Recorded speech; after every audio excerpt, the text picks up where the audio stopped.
किसी ने कितनी सही बात कही है कि विश्वास वह शक्ति है जिससे उजड़ी हुई दुनिया में भी प्रकाश लाया जा सकता है। एक छोटी सी कहानी, लेकिन कहानी का सार बहुत ही ज्यादा गहरा है। एक सेठ जी थे, उनके पास सब कुछ था, बंगला, गाड़ी, अच्छा खासा कारोबार, भरा पूरा परिवार। एक दिन शाम को घर आते हैं अपने दफ्तर से, तो घर पर जो है पूजा पाठ चल रहा था। लेकिन जो वो सेठ जी थे वो थोड़े नास्तिक थे, प्रभु को नहीं मानते थे। बजाय पूजा में बैठने के चुपचाप अपने कमरे में जाकर चले गए। नौकर को बुलाया कि भाई एक गिलास पानी ला कर दो। नौकर भागा भागा गया कि ठीक है अभी लाता हूँ बाबूजी। पानी लेकर आया। कुछ देर बाद सेठ जी को सीने में दर्द सा महसूस हुआ।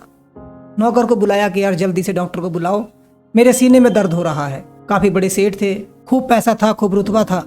डॉक्टरों की लाइन लग गई, काफ़ी सारे डॉक्टर आ गए, सब ने चेकअप किया, सारी रिपोर्ट भेजी गई। जब रिपोर्ट आई तो पता चला कि सेठ जी को तो कुछ भी नहीं है। कहा कि सेठ जी कुछ नहीं है, आप बिना मतलब की जो है टेंशन ले रहे हो, आप बिल्कुल स्वस्थ हो, आप बस थक गए हो थोड़ा सा और थकान की वजह से ऐसा हो रहा है, आप जो है बस आराम कीजिए, आपको कोई परेशानी कोई दिक्कत आपके साथ नहीं है। पर सेठ जी नहीं मान रहे, कह रहे नहीं, मेरे जो है अंदर से मुझे बेचैनी हो रही है, बहुत घबराहट सी हो रही है, पता नहीं कोई दिक्कत है। डॉक्टर ने कहा ठीक है, अगर आपको इतनी ही मतलब बेचैनी हो रही है तो हम कुछ दवाई दे देते हैं, आप दवाई ले लीजिए, दवाई खाकर आप सो जाइए। डॉक्टर ने उसने 1-2 गोली नींद की भी दे दी कि हो सकता है कि काम के प्रेशर की वजह से सेठ जी को जो है नींद ना आ रही हो। तो नींद की गोलियां भी दे दी कि अगर आपको नींद ना आए तो आप इन गोलियों को लेकर सो जाना। अब सेठ जी ने जो है दवाइयाँ ली, आराम से लेटे, लेकिन बेचैनी कम नहीं हो रही, दर्द रुक रुक कर सीने में उठ रहा था। अब सेठ जी ने जो है नींद की गोलियां भी ले ली कि भाई नींद नहीं आ रही है, हो सकता है इन गोलियों से नींद आ जाए। पूरा परिवार चैन की नींद सो रहा था, लेकिन सेठ जी को वही बेचैनी बार बार हो रही थी। ऐसा उनके साथ पहले कभी भी नहीं हुआ था, लेकिन वो समझ नहीं पा रहे थे कि ऐसा आखिर क्या हो रहा है कि जो गोलियां हैं वो भी काम नहीं कर रही हैं। फिर सेठ जी ने सोचा कि हो सकता है कि शायद कमरे में घुटन की वजह से ऐसा हो रहा हो, तो थोड़ा बगीचे में टहल कर आता हूँ। रात के लगभग 2-2:30 बज रहे थे, घर सब लोग सो रहे थे और सेठ जी अकेले जाग रहे थे।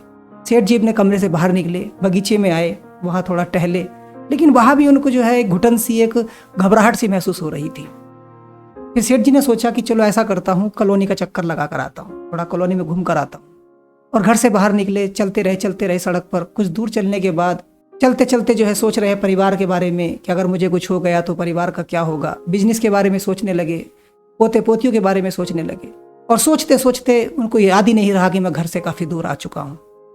काफ़ी दूर आने के बाद एक चबूतरा सा था, वहाँ बैठ गए, चप्पल उतारी, आराम से पालथी मार कर बैठे। सोचते रहे मन में, तो थोड़ा उनको वहाँ पर सुकून महसूस हुआ। सोचा कि चलो यहाँ तो थोड़ी राहत है। तभी अचानक एक कुत्ता आता है और सेठ जी की एक चप्पल मुंह में दबाकर भाग जाता है। अब सेठ जी हड़बड़ा कर, अरे ये क्या हुआ। एक चप्पल अपनी पहनते और एक नंगे पाँव अपने उसके पीछे पीछे जाते हैं।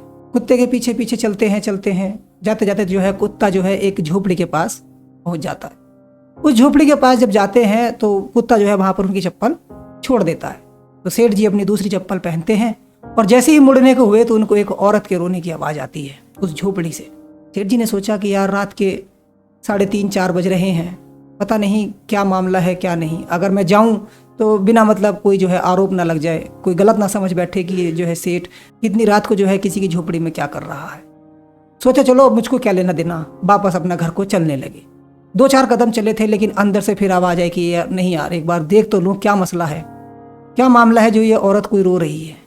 झोपड़ी के पास गए तो झोपड़ी में जो है थोड़े थोड़े रोशनदान होते हैं, उसमें से झांक कर देखा तो एक औरत जो है माथा पटक पटक कर रो रही है, काफ़ी तेज तेज। अब सेठ जी ने देखा कि यार ये औरत रो रही है।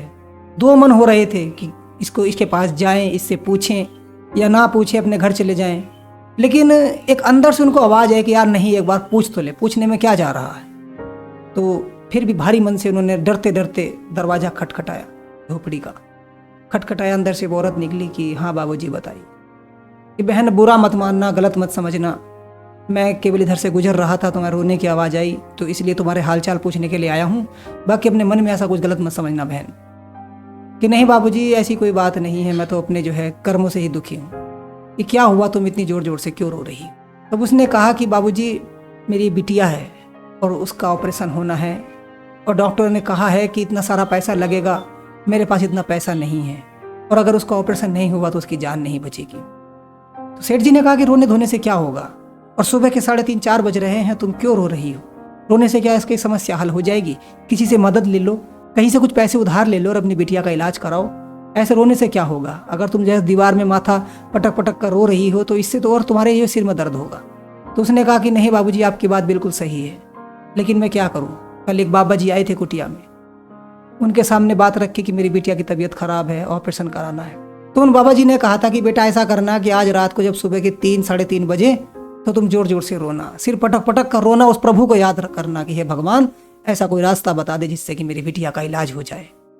बस मैं उनके कहे अनुसार ही, जैसे ही मैंने देखा घड़ी में 3 बज गए हैं, मैं अपना जो है रोना शुरू कर दिया और दीवार पर सिर पटक पटक कर जो है रो रही हूँ और प्रभु से मांग रही हूँ कि हे प्रभु, कुछ ऐसी लीला कर दो, कुछ ऐसा मेरी बिटिया के लिए ऐसा कुछ चमत्कार कर दो जिससे कि इसका इलाज हो जाए। तभी आपने दरवाजा खटखटा दिया। अब सेठ जी को काटो तो खून नहीं, बहुत अचंभित कि ऐसा क्या, ये क्या हुआ।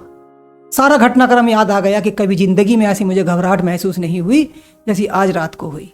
और सारा घटनाक्रम उनको याद आता चला गया कि कैसे उस प्रभु की लीला से विश्वास नहीं था भगवान ने बिल्कुल भी, लेकिन उनके साथ एक एक घटी हुई घटना उनको याद आने लगी कि कैसे बेचैनी हुई, कैसे मैंने फिर डॉक्टर को बुलाया, रिपोर्ट सारी नॉर्मल है, दवाई खाई, नींद की गोली खाकर भी नींद नहीं आई, क्यों मैं अपने घर से बेचैनी में बाहर निकला, बगीचे में भी मुझको आराम नहीं मिला, टहलते टहलते बाहर चबूतरे पर आया, कैसे वो कुत्ता आया जो चप्पल है मेरी इसी की झोपड़ी के सामने लाकर क्यों डाल दी। सारा घटनाक्रम याद आ गया। अब सेठ जी को लगा कि हाँ वाकई कोई ऐसी शक्ति है कि जो सबको चलाए रखती है।